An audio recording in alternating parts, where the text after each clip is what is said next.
আমি ভাবতে পারিনি আমার খাজনা বাড়তি চাওয়াকে কেন্দ্র করে এইরকম একটা ঘটনা ঘটে যাবে। এই কৃষ্ণচন্দ্র, আমি আমি সত্যি খুব লজ্জিত। না না না না, কি বলছেন নবাব বাহাদুর? আজ তোমার সভায় এসে এই মুক্ত কণ্ঠে স্বীকার করছি, গোপাল ছাড়া গতি নেই। আর সেই সব বাজে ঘটনার জন্য দায়ী তোমার মন্ত্রী। এই গোপালের কোনো খবর পেলে মন্ত্রী?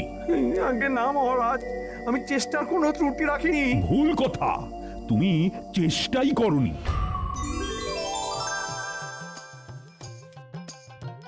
ওই ওই ওই তো গোপাল এসেছে।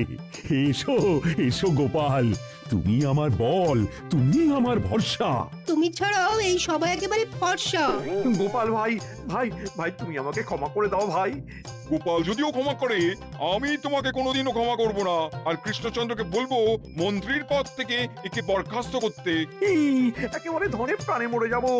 মনে ছিল না যখন ব্যয় সংকোচের নামে আমাকে সব সময় বলে গেছো গোপালকে বরখাস্ত করুন, তেমনি আমি আজ তোমাকে 1 বছরের জন্য বরখাস্ত করলাম। নিজেকে পরিবর্তন করে ফিরে এসো, তখন ভাবা যাবে। মহারাজ, এই রকম অবস্থায় কাউকে কর্মচ্যুত করা কি ভালো দেখায়? নবাব বাহাদুর, আপনিও ক্ষমা করে দিন। গোপাল, তুমি কি ধাতুতে গড়া বলো তো? ধন্য ধন্য ধন্য গোপাল, ধন্য তুমি আজ। জ্ঞানী গোপাল, বিজ্ঞ গোপাল উপাধি দিলাম আজ।